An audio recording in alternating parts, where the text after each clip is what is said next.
Hey, everybody, and welcome to the Fear Review. I'm William, And I'm John. and today we have a special episode, an Alien franchise episode. And we have a special guest, my nephew John. He's with us here today. And we're going to go through the entire Alien franchise, minus AVP movies and the Alien Earth. So we're going to talk about all of the other Alien movies. We're going to have some spoilers, so if you don't want to know anything about them, you might want to skip this episode. So to kick us off, John, do you want to give us just kind of a quick horror testimony? Let us know, what is it about the Alien franchise that you like so much, and what draws you to it? Ooh, I'd be more than happy to. The Alien franchise. Ooh, there's something about the suspense throughout the movie. There's something about the body horror. I love body horror, but it's Yeah. not. There's something about the chest burster, the whole life cycle of the alien, and then the panic. There's something just about it. It's hard to describe, but it's something no other horror movie franchise to me really encapsulates better than Alien. Yeah.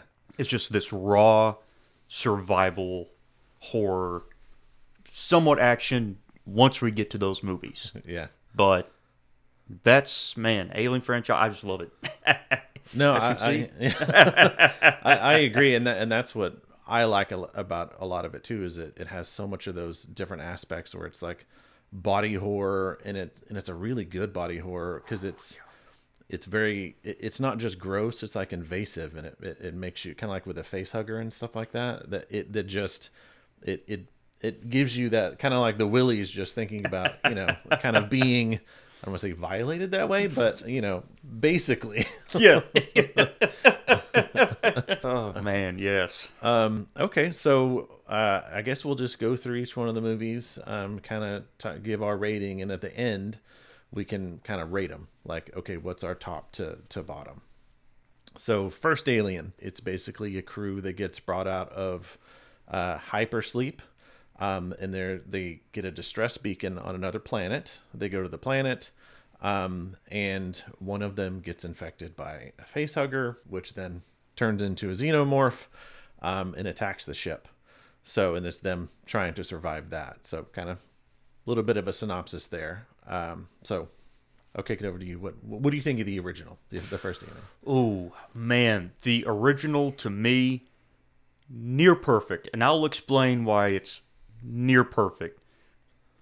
So the synopsis, like that whole movie, I think of all the Alien movies, the survival horror, they don't know exactly what is attacking them until mid movie, but you really are on the edge of your seat throughout the entire movie. Once the chest burster scene and things start happening, the crew starts turning against each other.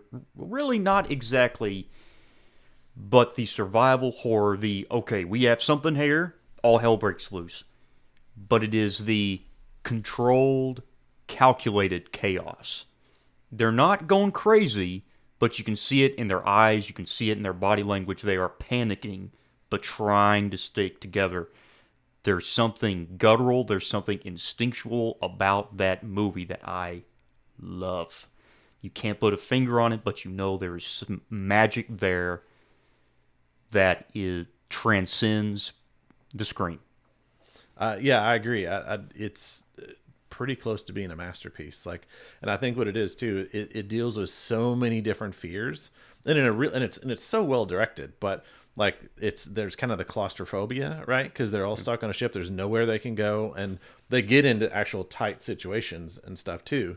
But then it's the not knowing what it is that's on the ship. It starts off as this small like chest burster thing, and you don't see what it evolves fully to until like the very very end, when they kind of show, you get like glimpses and stuff like that, which to me is kind of like Jaws, where you kind of know what it is, but you don't get that full like view of it. And I think that's a really really cool way to do it. And just the xenomorph itself is a cool thing, because it's got acid for blood. It has a mouth that comes out of its mouth. It's what they call like the perfect organism, right? It is. I think it's really really cool, and the acting is really well done.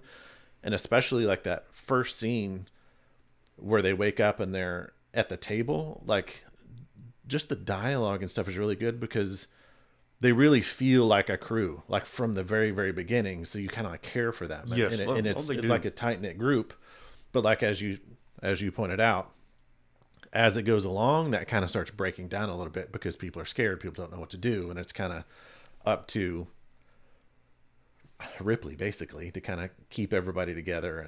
And of course the movie brings one of the very first, we'll say, badass women, like heroines in a movie too. Like she was like one of the first like really good female, leads that was just kicked ass basically. And throughout the franchise too. But yeah, I think that's what makes it great too. And everything being practical too back then before CGI, which I want to talk about as we get into the other movies.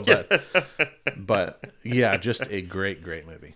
It is, and it's funny how you talk about the crew because I'll elaborate also the environment. The environment feels real. It's not Star Trek where it's a clean ship, dust-free. Even Star Wars kind of has this, all the ships look pristine, but in the Nostromo, the name of the ship, you see duct tape on the chairs. It's dirty, it's dingy. It looks like a ship people live in.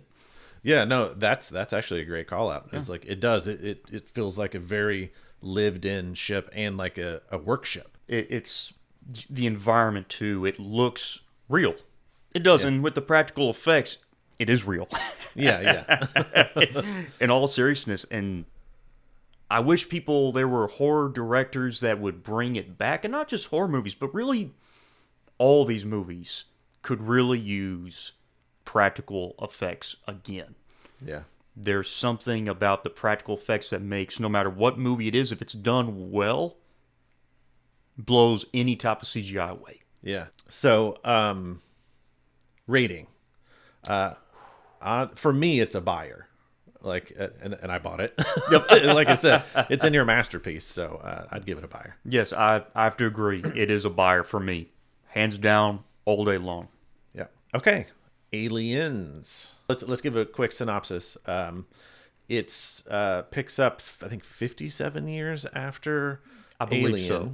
At the end of the first one, Ripley has gone into a cryogenic pod and gotten out off of the ship. Right? She goes off in an escape pod. Yep.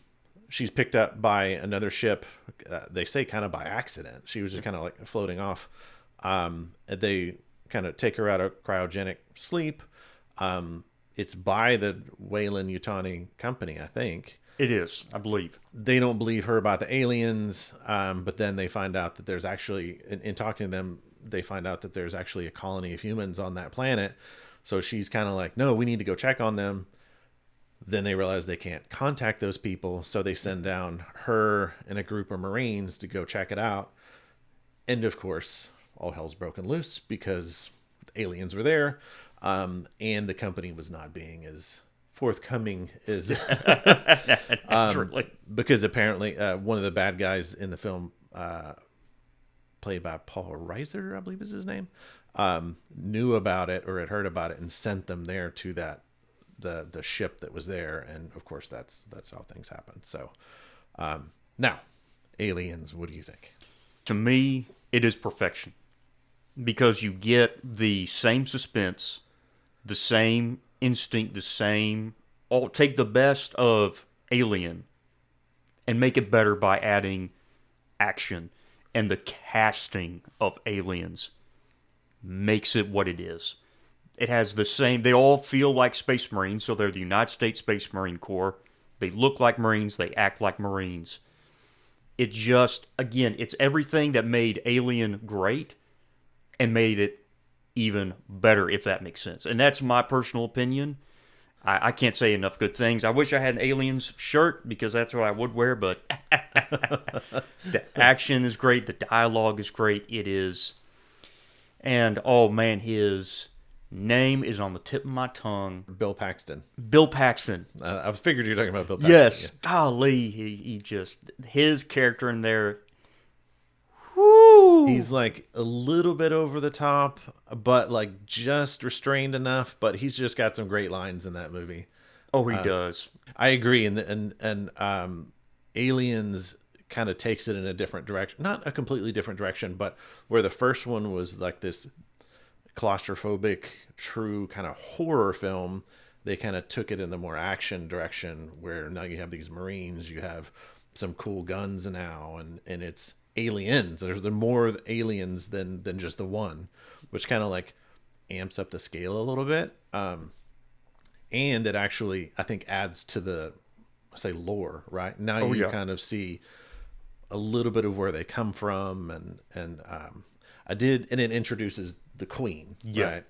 Which I had read that really he didn't like that James Cameron added the Queen aspect of it. But it's really good. There's, like you said, the acting, like some of the characters they have in there, like Michael Biehn is really good. Classic scenes in that too, where they find Newt when they're like chasing after her, and when she's in the water and they're like trying to get to her before the alien does, and you kind of see the alien kind of come up out of the water for her, and and of course the end when Ripley's in the big suit, and fights the alien. And what's her line?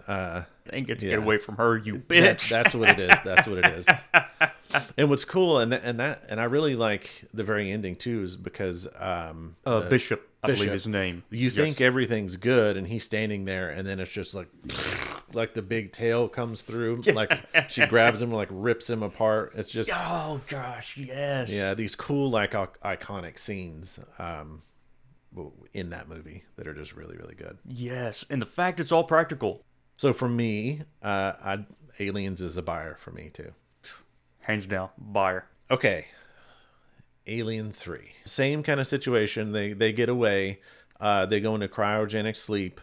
But this time it crash lands, I think, on a prison planet. Yes. Kind of desert kind of prison planet. Yeah, kind of. And they find her, and Newt died in the crash, and so did Michael Biehn's character died in the crash, and Ripley's the only one that's alive. And it's her navigating, being on that prison planet.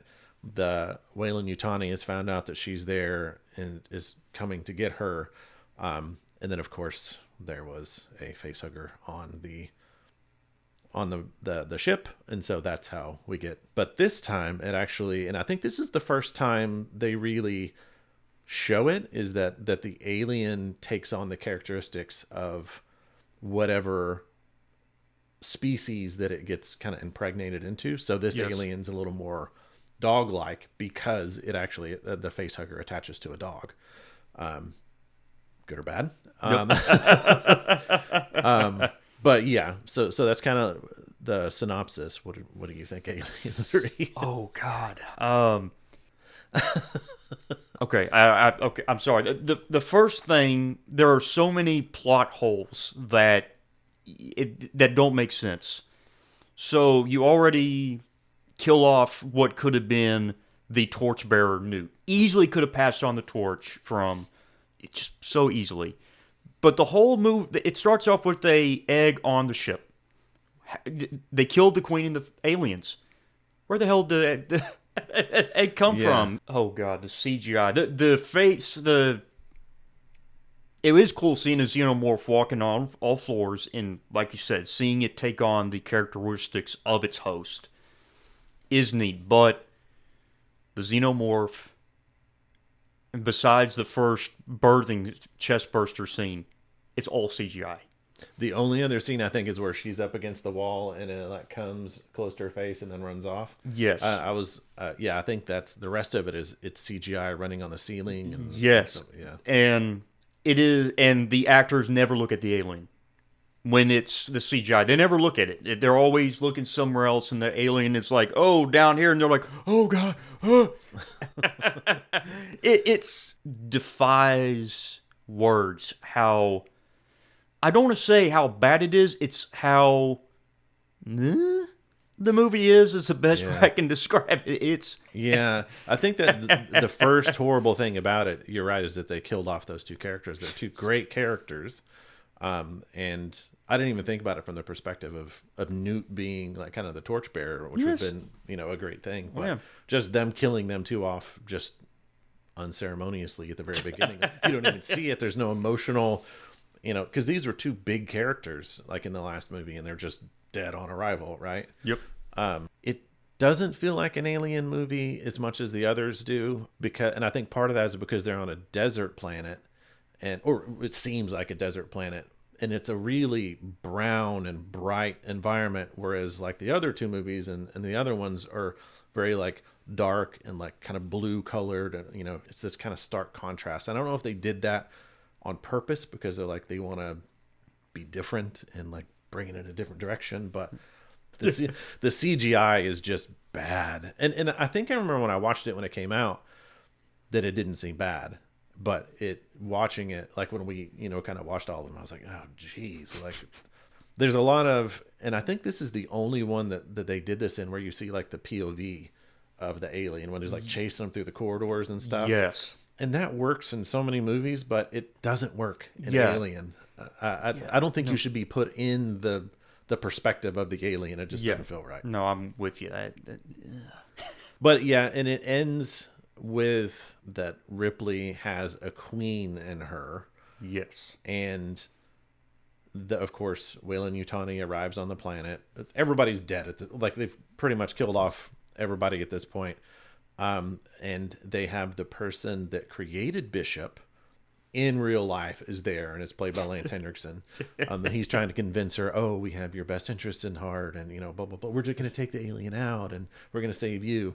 And of course, that's not what they're going to do. They just want the alien. So she sacrifices herself and throws her, which is funny. We laughed about this when we watched it.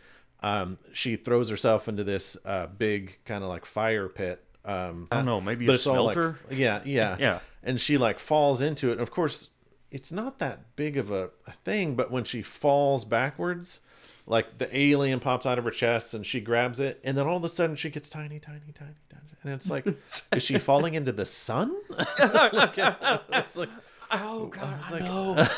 It's like, huh? Yeah, kind of where the CGI and stuff comes in, where it's just bad. But it just didn't work as an alien film. I mean, the only thing we got out of it was them just showing that it kind of takes on the characteristics of like other things, but other than that, there really wasn't. It didn't do anything for the franchise, and the movie, like you said, was just very like meh. Yeah. What's your rating? I'd probably say a streamer. If you haven't seen it and you like the franchise, I'd say it's a streamer. Like, just so you know, like, kind of not continuity, but kind of like the other things. But to me, it's between like a streamer and kind of a don't bother. But I'd probably stick with a streamer. I would say don't bother. The only reason why is because Aliens ends on a high note, and you can think of so many good hypothetical scenarios, which if you watch Alien 3, all the potential was flushed down the toilet in Alien 3. So I would say don't bother. You're right. It just kind of kills, like, okay, where are they going to go from there? Yeah. Which is how we get the next movie. Gosh. Which is... You didn't think it could get bad. Alien Resurrection. They've gotten the DNA... They've gotten blood samples from that planet, I believe, of Ripley, and they've cloned her in order to get the alien that was inside of her at that time. They successfully do that, extract the queen, but in doing that, they've kind of resurrected Ripley as well, and now she's alive. And this kind of pirate-esque kind of group, space pirates a little bit. Yeah, maybe. Not mercenaries, but, kind of pirates for hire kind of. Yeah, I guess. Ne'er-do-wells. Yeah, definitely ne'er-do-wells. The most useless ne'er-do-wells. Yeah. But what they've also added to this is now Ripley's kind of part alien, part her. And it adds this weirdness to it. But yeah, what do you think? Oh, God, where do you even start with this train wreck? First of all, it doesn't make sense. Remember, Ripley was incinerated in Alien 3. How they got their DNA in the first place, I don't know. But everything that was bad in Alien 3 and everything that could go wrong in a movie franchise is in this movie. So first of all, you have this mad scientist played by Brad Dourif. Chucky. Chucky, Grima Wormtongue, who has this seemingly sexual fetish for the xenomorphs. There's one scene which the xenomorph comes up to the observation window and he starts licking the window. And you have to remember, he is supposed to be a great genius, mad scientist, yet he is... It's hard to believe because he doesn't even try to portray a threat. Yeah. He seems more like a weirdly, just Weaselly maybe kind of sexual fetish type dude, the type of guy you could imagine walking out of what is it, the bad part of town, pornographic movie theaters. He has this greasy ponytail. The movie's aesthetic probably takes place, I wouldn't be surprised if it takes 1,000 years from Alien 3. Yet it looks like it took place 50 years before Alien. The movie is dark, so you never know if they're in a hallway, if they're in the ship to begin with, because everything is so dark. The only well-lit place is this basketball court, which there's a very neat scene where Ripley completely slam dunks the basketball overhead, looking behind her. The casting was wrong, and the fact that Ripley is half alien, yet she is so weird. Yeah. She's like Catwoman, and maybe, I don't know, maybe a nympho, Yeah. kind of. Yeah, I think she's trying to like move like the alien, like that kind of slithery kind of, but it has this sexual undertone to it that's weird. It is, and she's like, I can hear them. They're calling me. My babies. It's so... I winced half that movie. I'm like, oh, God. Yeah. I gotta wash my eyes. Golly. The movie is just so terrible in every way. Yeah. There's a cool chestburster scene where this guy has his head in front of this other guy's chest, and the chestburster breaks through the guy's belly and then through the head of the person's head in front of him, that was cool. But the basketball scene and the chestburster scene are the only good scenes in that entire movie. If you can watch clips from those, it's fine. You've seen the highlights of the movie. They took a director, I believe he's a French director, who did Amelie and City of Lost Children, I think. But who's a good director, and I like those two movies, but it didn't work for Alien. Like his aesthetic and what they wrote, and he pulled in people that he had in his other movies, like Ron Perlman and some other ones, and the guy in the wheelchair, I can't remember his name. I think or people that he cast in his movies, and the group dynamic was weird, like the dialogue was weird, the story was weird. This one felt the least like any kind of Alien movie at all. Yeah. They took it in a different direction at the end, where because just like Ripley was changed, she's part alien, now the Queen is kind of part Ripley too, and so it made some eggs, but then it had this second cycle where she had a womb now, and she gives birth to this weird looking alien human hybrid, which I was never a fan of. It looks weird. The only thing that I'll say is they do this cool thing where they try to give it this, like, the characteristics of a baby and make it seem sympathetic, and they do that well, and it's because the way it can articulate its eyes, and it can give you kind of, I say, like puppy eyes. I think that they did that well, and they did it well at the end, because Ripley obviously has some kind of connection to this thing now, which whether that's good or bad. But they play that off well, and so she kills it by cutting her hand, so her blood's kind of the same way now, and she puts it on a window, so it creates a hole and it sucks the alien through the hole in this tiny little thing, like it sucks it out and all that. But they do it in a way that makes you feel a little bad for the because the way they have its face. Yeah. But that's it. Like that's the only kind of redeemable part of that. But it still didn't work that well. Yeah. Like Yeah, no, it's yeah. and the least sympathetic horror creatures when it comes to non-human or non any type. You can't feel sympathy for xenomorphs. Yeah. And the fact that they tried to do that in this movie, just les failures. As the French would say. Yes. So what is your rating on this one? Oh, pass. Don't bother. Yeah, don't bother. Yeah. Flush it down the toilet. Okay, so I guess the next in line is Prometheus. So basically, a lady named Elizabeth Shaw and her partner have been doing research on Earth, and they found these inscriptions across the planet that all kind of line up. And she believes that there's something that created us, and that she now has a map to find where they're at. And she thinks they're telling us they want us to find them. And so she convinces, is it Waylon? Yes, I believe. Right. Yeah, it's Waylon. Yeah, played by Guy Pearce, to fund the trip to this planet to go, see where we came from.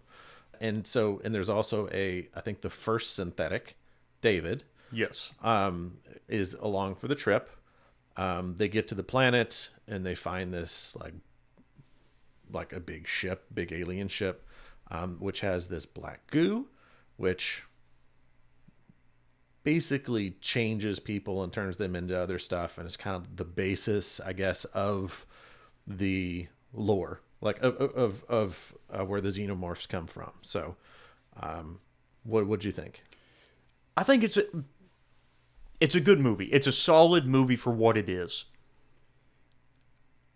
I think when you watch all the old Alien movies, so it's a prequel, but this prequel looks like it takes place 3,000 years in the future. Everything is advanced. You have these skin-tight suits, Yeah. clean ship. The technology just looks advanced. And it is interesting where the direction is going, but I don't want to say it doesn't make sense. It makes sense in the context of the movie, but in the continuity of things, yeah, it's kind of it's hard to see it as an Alien movie, if that makes sense. Yeah. For me, I almost to get it, I have to take it out of the continuity. But it's solid. I mean, it's a great movie. It's solid for what it is. They have a very interesting proto chest burster that Elizabeth Shaw gets removed with this fancy surgical device. You have that. You have the story. It helps tie. There are things that ties it in, but it's done a little different. It definitely, it's like a retcon of everything that has already been established. It's solid. There's nothing really bad I can say about it, but to me, there's nothing noteworthy to say about it either. That's just me. What do you think? I like this, I think, more than most people do. But I will say I went and saw this at a midnight showing with a friend. And when I came out of it, that was my exact thought, was like, that wasn't really an Alien movie. I don't get it. Like, I don't, that wasn't Alien. It's just at the very end, I think it's called the Deacon. Yeah. That you see like the first xenomorph basically, but it's called a Deacon because it's not a xenomorph. But what was weird is like over the next couple of weeks, the movie just stuck with me. Like the ideas, like the story, like what they did with it.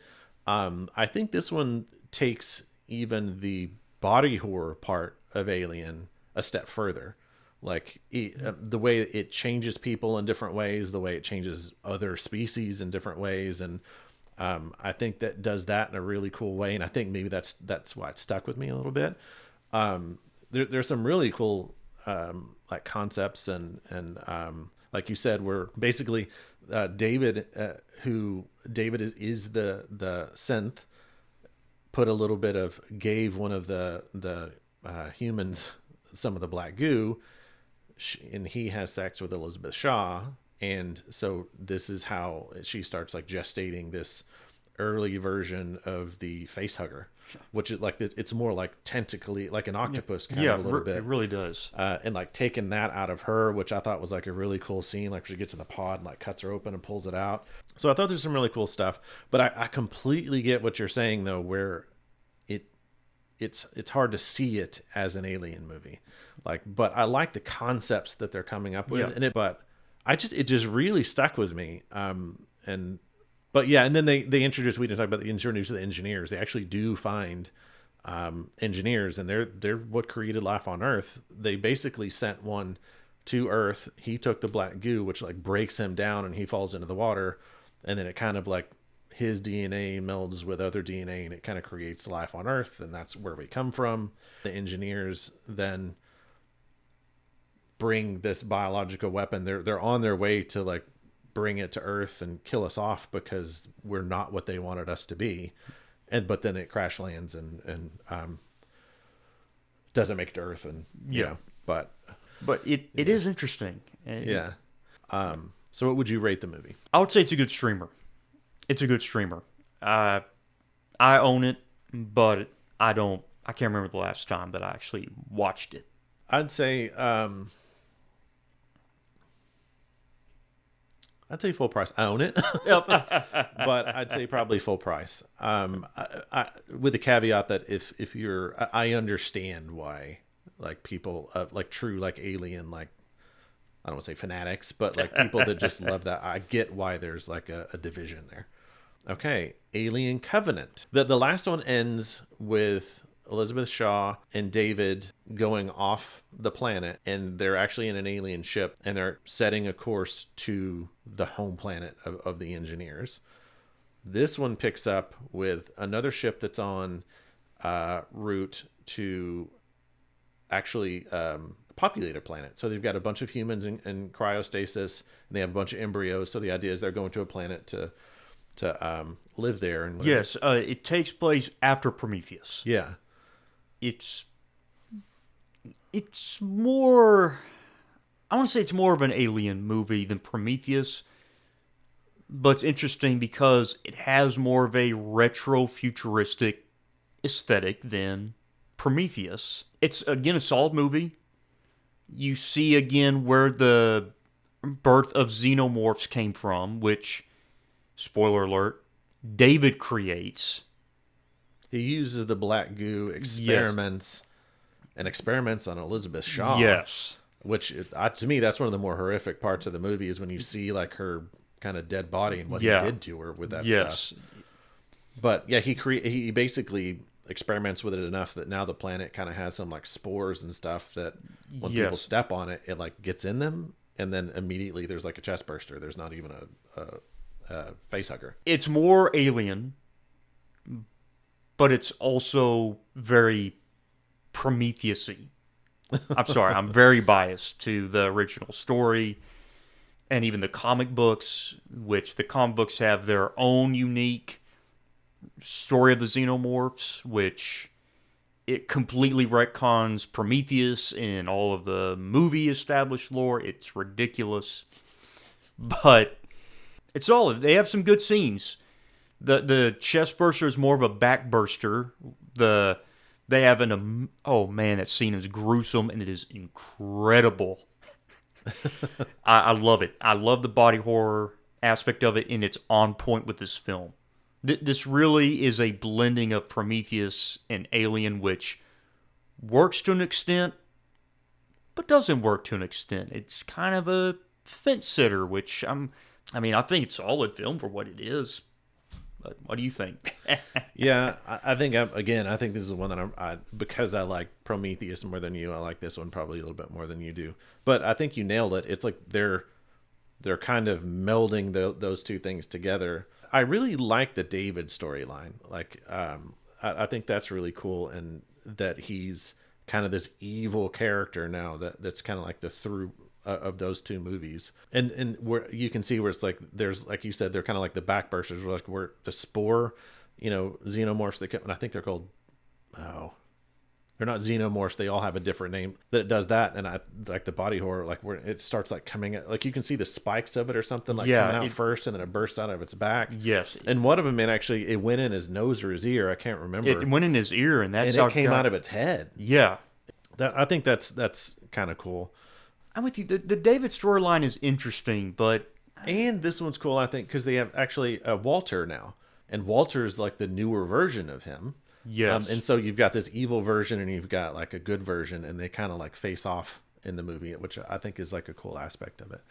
But it basically ends with, you think David's dead and that Walter has kind of like saved them. He gets them in the cryogenic pods, and then he kind of reveals that it's David, not Walter. And then he goes and is like looking at all these humans that are still in cryo chambers, and opens up the bay of embryos, and then kind of like spits up embryos of the facehuggers and puts them in there, and then it shows them like take off. He's off to do whatever evil things he's gonna do. So what would you rate Covenant? I would say the same. Stream. So again, I'm biased, so say this one was a full price. I saw it in the movie theaters, and again, I own it, but I'd say it's a full price. Okay. That's fair. That one's a full price.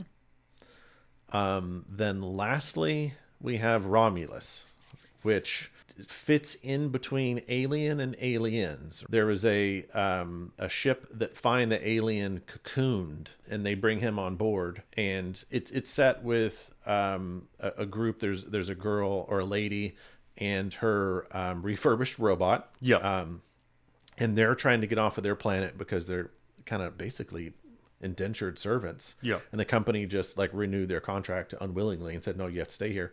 So they're trying to sneak off the planet, but they need cryo chambers to get to the planet that is not controlled by Weyland-Yutani or the company. And so that's how they get to Romulus. The ship is to get that cryo chamber, and then they get stuck because the Romulus is the ship that found the xenomorph, which they thought was dead. It wasn't. And it basically kills everybody, and then when they finally kill it, all of its acid burns through the hull, and everybody dies. But it's basically the synth from the first one is on there.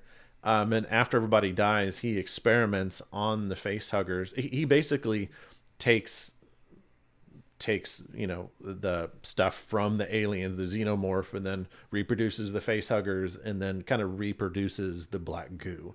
Supposedly a different version that's supposed to be better, and the point was, and what the company's trying to do is build humans that are kind of the perfect organism that can live in space and all that. But obviously they get there, there's facehuggers everywhere, and then someone gets affected, there's an alien, and then now they're kind of fighting for their lives there. What do you think of this one? The official title is called Alien Romulus, but I like to call it Alien Redemption because it redeems Prometheus and Alien Covenant. So I love Alien Romulus. I really, truly do, because you have a little bit of Prometheus, but it is done so well. But it's the most Alien, and to me, as an Alien original quadrilogy, well, I'd say the Aliens fan, and playing the game Alien Isolation, which takes place during the same period as Alien Romulus, this movie, oh my gosh. The fact that they had the original synth from Alien, I assume it's the same model, just different places, but it is done so well. And there's a really cool scene with the chest burster where they have this, I guess, handheld X-ray type light. Yeah. Where when the person who's infected shines it behind her back, you can see it as it's bursting. Yeah. Yes. Oh my gosh, it is so good. And this story actually makes sense. It's faithful to the original timeline. It is an alien film. It's more suspenseful than Aliens, but there is some action there, and it's really neat. Yeah. There's a scene that we learn that chest bursters don't have eyes. They sense us Facehuggers. by face huggers, by thank you, by our body heat. So there's a moment where the repurposed robot turns up the heat because since they're immune, they're not humans, so the face huggers don't go after them. But the two people who are trying to escape, 98 degrees in this room, so they're going through this hallway and they have to stay perfectly calm. And there's all these face huggers around. They're walking. Because if they get scared, their body temperature rises. Yes. And then it'll be off from the. Yeah. Yes, it is so good. That was such a good scene. Again, Alien Redemption. That's all I can say.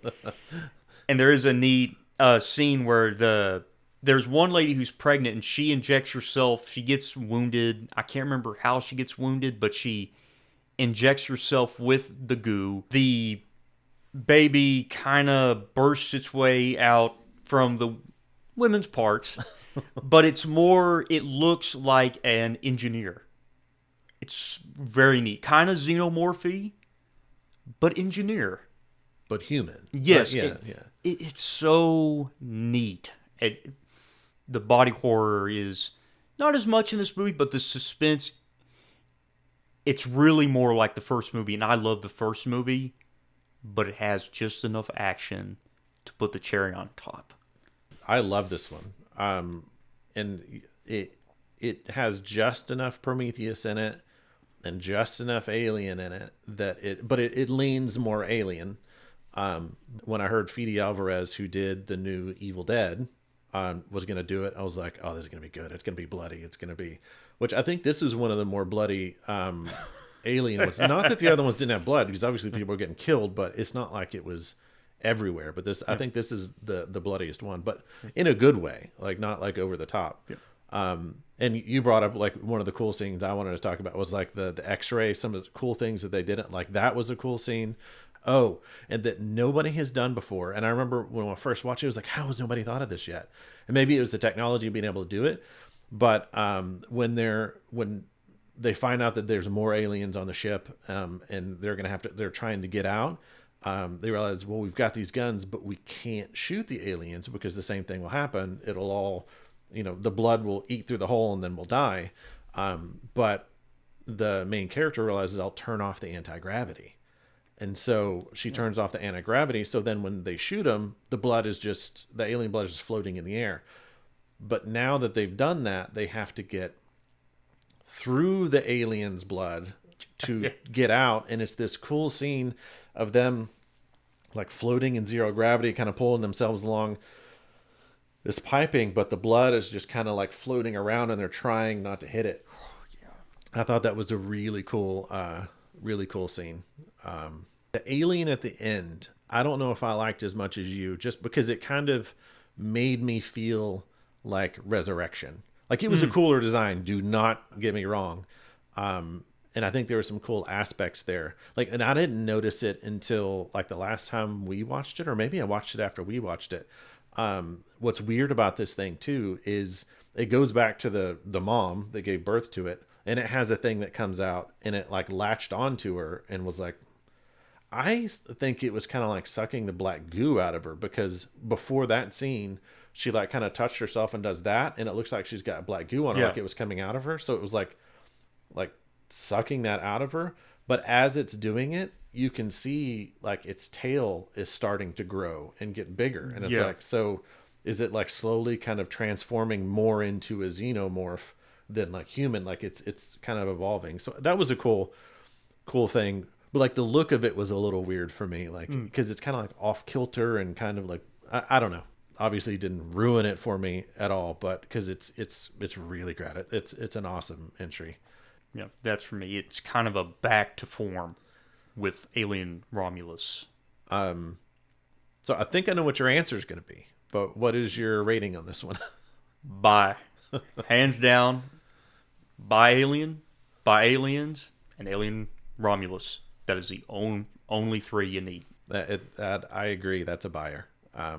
Which I have all of them, so I keep repeating this, but of all of them, yeah, that it's a buyer for me too. I will say, for me, at least the way I would do is I'd watch Alien Romulus, and then end it on Aliens. Wow. The chef's kiss. So let's, I gotta, like we said, go through and just rate them all like top to bottom. So what's your number one? Ooh, number one. Oh man, I would say that's tough because I want to say Alien and Aliens are neck and neck, but they're not. But they're neck and neck in their own separate category. I'm not gonna let you get out of it. Which one's number one, Alien or Aliens? Okay. Yeah, the big one. Alien. Okay. Alien. So then I assume number two is Aliens. Alien Romulus. Alien Covenant. Prometheus. Alien 3. Alien Resurrection. Yeah, this was going to be the hard one for me. Was picking between Aliens and Alien. I'm probably going to go Aliens, and the only reason I'm going to do that is because I remember watching that one more as a kid. So I'll go Aliens, Alien, but I'm with you. They're not, like I said, I go back and forth on them. Alien Romulus. Then I would go Prometheus, Alien Covenant, then Alien 3, and then Alien Resurrection. Back in the day, like before we watched them together, I would have said, and I hadn't seen either one of them in a long time, I would have said Resurrection than Alien 3. But like rewatching them, I was like, oh man, Resurrection's way worse than I remember. But yeah, so we're close. I mean, we're really close on our rating. A couple of little tweaks there. Yeah, just a little bit. Yeah. Well, thank you, John, for joining me today. If there's another series that you really love, maybe we can have you on as another special episode co-host. But I as much as I love horror movies, I haven't seen a lot of series. What would be a recommended one? What do you think? I love werewolves and I love body horror. What would be? You touched on werewolves. That's okay. Werewolves is my thing. So, how about The Howling? Howling's good. Well, aren't there like multiple? Isn't that a series? But then it's kind of like Jaws or the sequels all get worse. Oh, they get bad. I've seen them all. I haven't seen it. So maybe that's what we'll do. Maybe we'll do The Howling. Well, thanks for joining us today. Check out our next episode next Wednesday when we review Queens of the Dead. Right. And thank you for having me, and I'm glad to be here. Thanks for watching this episode. If you enjoyed it, hit like and subscribe. And tune in next time to The Fear Review, where the fear is family.